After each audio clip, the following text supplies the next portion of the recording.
Aspetta un momento. Dimmi una cosa, tu tieni spirito? Hai sangue freddo? La faccia tosta tiene? Ma come si intende, signore?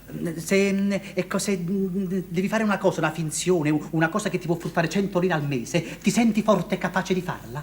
Lui che sta dicendo? 100 lire un mese, ma faccio qualunque cosa, mi pare, capito? Benissimo, allora ho trovato il posto che fa per te. Sì. Che posto? Ha ragione, che Con quella signorina là. La servo cameriere. No. Tu non vai come cameriere, tu sarai il padre della signorina.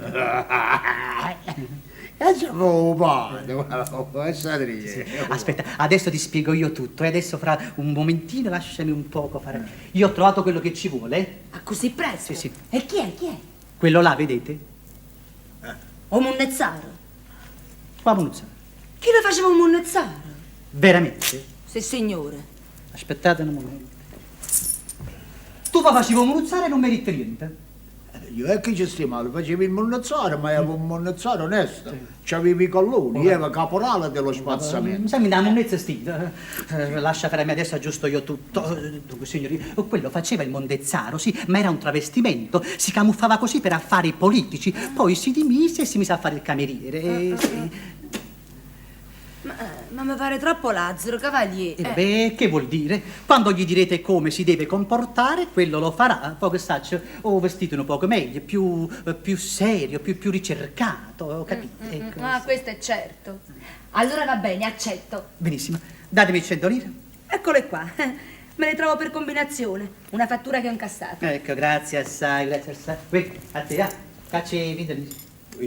Sì, ma ondata, caro mio, questo è un posto buono, capito? Stai a posto. È aumentato. Non fai niente, tu mangi, bevi e non fai niente. Qua stanno i vidoli, per favore. Benissimo, stiamo a posto, tutto a posto. Dunque, ecco qua. La signorina Giulietta Spina, vostra figlia. Vostro padre, il signor, come ti chiami tu? Turillo Scarola. Salvatore Scarola. Ma stu Scarola, la verità. I poi già chiama Giulietta Scarola. Che volete fare quando chi li ho cognome? Signori, volessimo arrangiare, facciamo Salvatore Lattù, che è più delicato. O se no Salvatore Incappucciata. Signor, volessimo fare Salvatore Broccoletta di rapa. Puparola, state zitta.